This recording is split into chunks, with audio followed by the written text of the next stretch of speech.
നിലമ്പൂർ ജനതപ്പടിയിലെ മുസ്വല്ല restaurant തീ പടർന്നത് ഭീതി പടർത്തി. ഇന്ന് 11 മണിയോടെയാണ് അൽഫാം തയ്യാറാക്കുന്ന അടുപ്പിൽ നിന്നും തീ പടർന്നത്.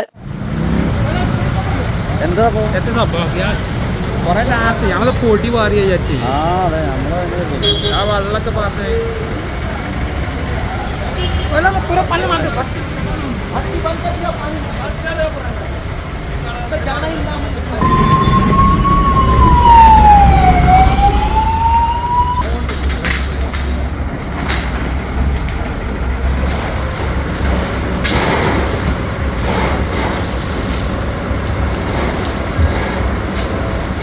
ജീവനക്കാർ ഉടൻ തന്നെ പുറത്തേക്കിറങ്ങിയത് വൻ അപകടം ഒഴിവാക്കി. വിവരമറിഞ്ഞെത്തിയ നിലമ്പൂർ അഗ്നിശമന സേനാ വിഭാഗം തീ പടരുന്നത് നിയന്ത്രണ വിധേയമാക്കി. സ്റ്റേഷൻ ഓഫീസർ കെ ബാബുരാജിന്റെ നേതൃത്വത്തിൽ assistant station officer K Yusuf Ali, senior fire and rescue officer A Markose, fire and rescue ഓഫീസർമാരായ P Muhammad Shafi, T K Nishanth, S Akhilraj, ഹോംഗാർഡുമാരായ കെ ഗോപാലകൃഷ്ണൻ, പി വിജേഷ് എന്നിവർ ചേർന്നാണ് തീയണച്ചത്.